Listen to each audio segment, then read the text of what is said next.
UNESCO, as you would realize by now, is very a humongous organization, huge in its activity. And therefore, for small island developing states to undertake initiative of this nature is really appreciated and should be applauded. Everybody uses sustainable development, the term nowadays, and what it really means. But it means something different for the people in St. Kitts than what it means for the people in Jamaica. So it's not a concept that we can just take over, and we need to translate it to the local realities. And that this is what the biosphere reserves are about. It's how we do this locally. As a villager, I've been exposed to the river for many years. And as a Rasta, it's been utilized very much in our lifestyle. And there were times when I realized that coming from the mountains, and the river is running hard, so hard that so many gallons of water is running that you wonder where it comes from. Sometimes there's not no amount of rain. And I've recognized that every time such amount of water runs, it comes from an aquifer in the river itself that releases all that water and then it shuts off. So I, for one, would like to see some work done on that river and enlighten the knowledge that it flows to the sea. Over the past couple of years, the St. Kitts and Nevis National Commission for Unesco and other stakeholders were in the process of nominating the Keys Beach area, now called the St. Mary's Biosphere Reserve, as a UNESCO Man and the Biosphere Reserve.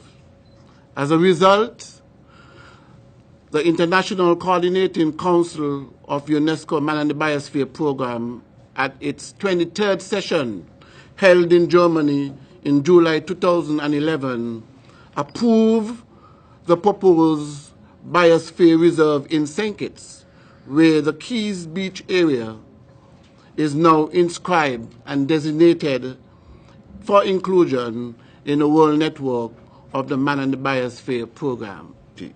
Essentially, the MAP program increases people's ability to efficiently manage the natural resources for the well-being of both human population and the environment. And that is what the Man and the Biosphere Program is all about in a nutshell. Let me say here at this time that presently there are several activities that are happening on our site at the moment, especially the turtle monitoring activities, as well as sand mining, horseback riding, sea moss harvesting, and quite a few other activities presently are happening.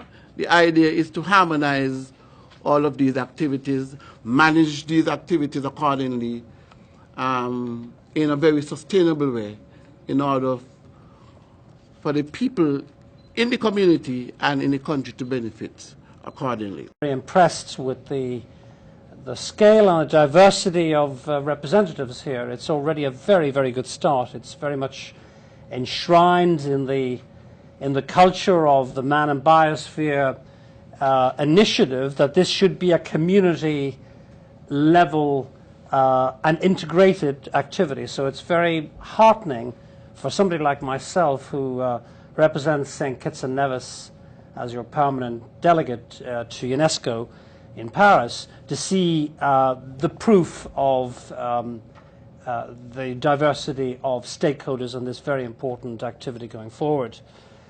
The Man and Biosphere Initiative, I think, must be seen in the context of unprecedented challenges and indeed potential adaptation strategies facing small island developing states like St. Kitts and Nevis.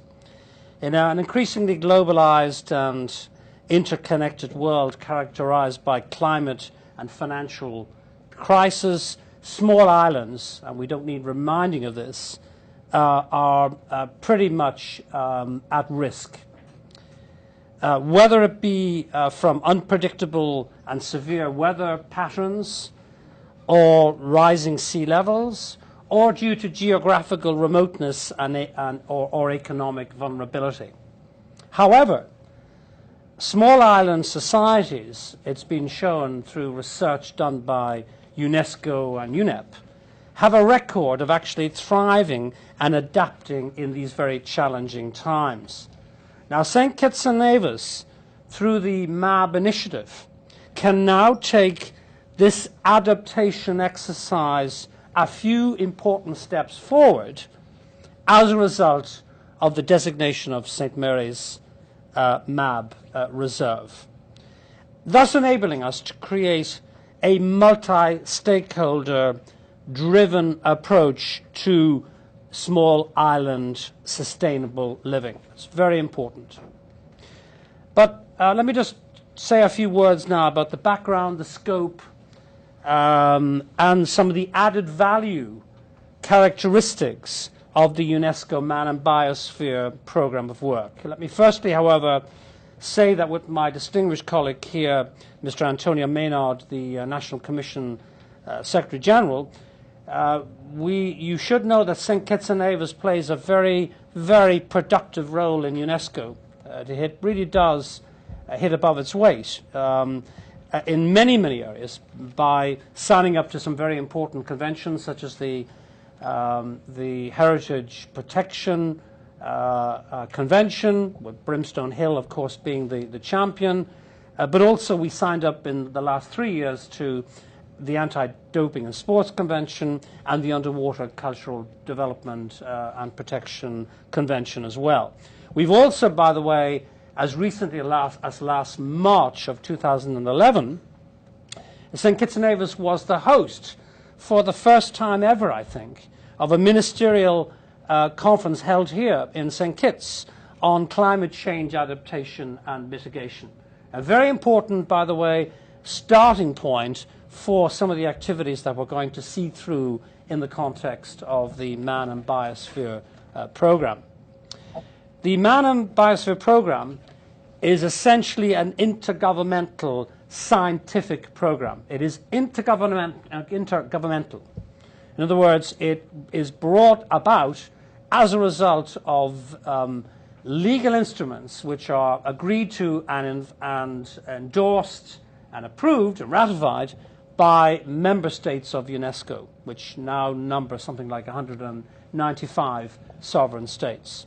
It was launched back in the 1970s, at the time as an interdisciplinary research-driven agenda and capacity-building mechanism which targeted ecological, social and economic dimensions of biodiversity loss and the reduction of this loss. So it's very much anchored in science, economics, natural and economic science, to ensure that the combination of all of these factors, all these sciences, are focused on improving human livelihoods and safeguarding natural ecosystems. You'll be interested to hear that some of the sub-programs which have emerged in the last couple of years on the Man and Biosphere program touch on some very important constituencies across the world. This is not just a program that deals with big, large, developing sovereign states. It has, as part of its very focused sub-programs, island and coastal ecosystems, which has given great importance in the last decade as a result of climate change-related issues. But equally, it deals with ecosystems surrounding mountains, drylands, tropical forests, urban systems, and wetlands. So this is quite a very diverse program of work.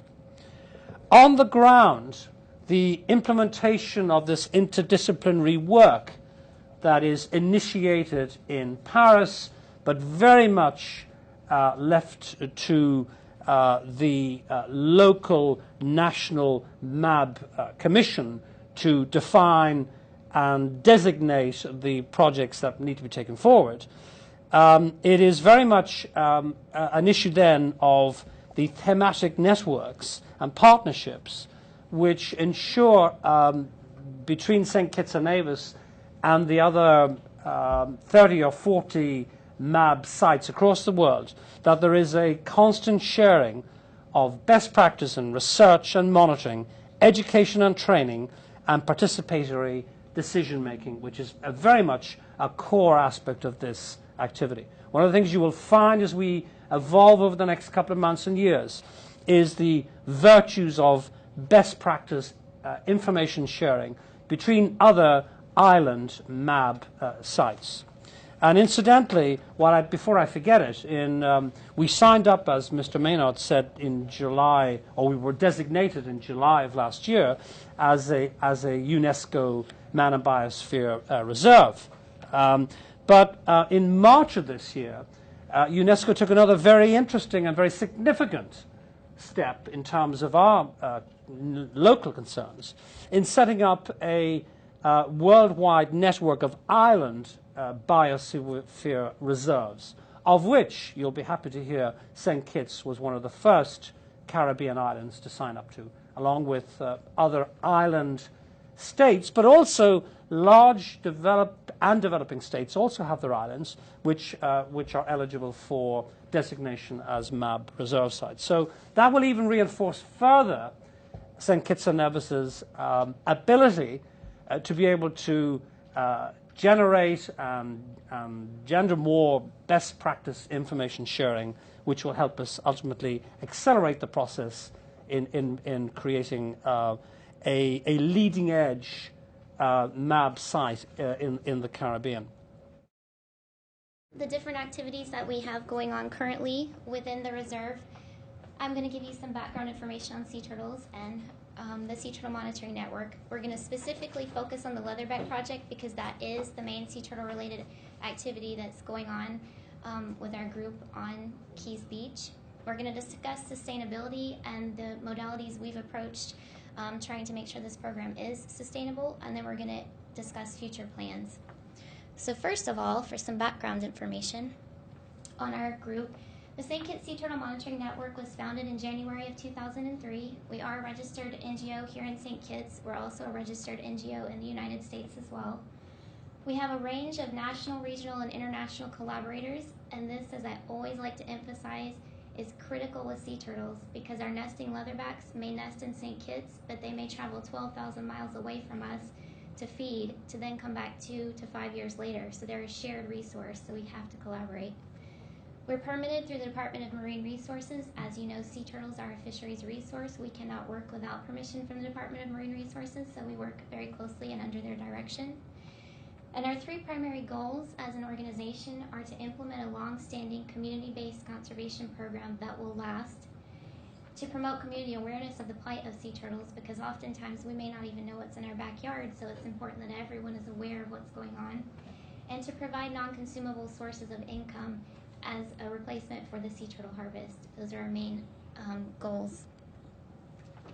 Here in St. Kitts, we have 3 nesting species of sea turtle. We have the hawksbill up here on the left, the green, and the leatherback. All of these turtles do nest to a certain extent within the area designated in the Biosphere Reserve. However, our primary nesting species in St. Kitts and within the reserve is going to be the leatherback sea turtle here on the bottom, who are currently nesting and keeping us up all night long right now as we speak. Leatherback sea turtles are the largest of all species of sea turtles in the world. They can reach 1,000 to 2,000 pounds as adults. These turtles that are coming up at night right now are around 800 to 1,200 pounds. They're distributed worldwide. They prefer isolated beaches adjacent to deep water. They love Keys Beach, North Friars, Beltet is another nesting area, Keys being the main nesting beach on the entire island. Females mate and nest every 2 to 5 years. So our sea turtles that are visiting us this year and nesting are coming back to us from 2 to 5 years ago when we saw them the last time. They leave us, they go forage in Canada, those type areas, and then they come back 2 to 5 years later. They feed almost entirely on jellyfish, which is an interesting diet. I think, how in the world do you get to be 1,000, 2,000 pounds eating jellyfish? But what they do. And they're listed on the IUCN Red List as critically endangered. And we throw these terms around all the time, but I want everyone to understand what that actually means for sea turtles. That means they've lost greater than or equal to 80% of their population over the past 3 generations, which for sea turtles is around 100 years. So they are in critical need of our help to make sure they do survive into the future so that our grandchildren can interact with them. So why do we care? I love sea turtles, and not everyone thinks they're cute, so I have to accept this, and I need to explain it from a different perspective. From the ecosystem perspective, leatherbacks consume jellyfish. Jellyfish consume fish larvae. When we have a major decrease in our leatherback populations, or when they're listed as critically endangered and we don't have as many of them, we also have a decrease in our fish populations because of the increase in the jellyfish population. So we have a decrease in commercial and recreational fishing. So they're very closely tied within the ecosystem. The ecotourism perspective. These are charismatic species. Everybody wants to see sea turtles for the most part. Tourists adore sea turtles. They like to go on patrols to see them. They like to see crafts that are oriented to them. They draw in a lot of attention. They're a sustainable resource. If we are protecting their habitat, which St. Kitts has made the major move of having this biosphere reserve designated, where these sea turtles will be protected, if we're protecting them, then they're going to be sustainable. They're coming in up to 12 times per one season. They're coming back to us every 2 to 5 years. You're doing tours with these turtles each time they come in. It's renewable. Also, this gives St. Kitts the opportunity to serve as a model for sea turtle ecotourism initiatives throughout the entire Eastern Caribbean. After this important achievement in having our site inscribed on this list, one of the first tasks is to establish an official UNESCO Man and the Biosphere National Committee and management system in order to help collaborate or coordinate and manage the activities on this particular site. Hence, we're here this afternoon to conduct our first meeting and to have a symbolic launch of this committee.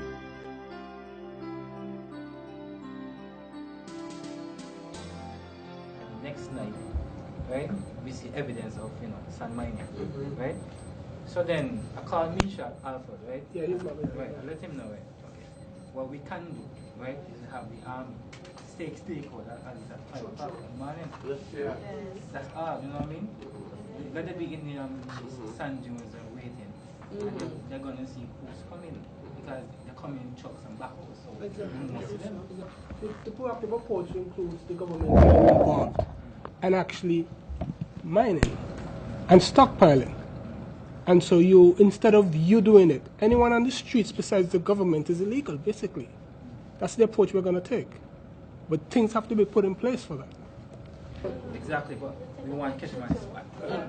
Using the whip approach, we also need to use the carrot approach, the education. I find we are very weak in terms of educating people.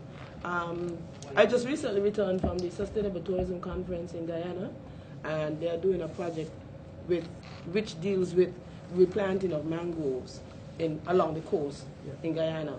And part of it was to get the community involved in the replanting. But a lot of it had to do with educating the persons to understand what happens once the mangroves are lost.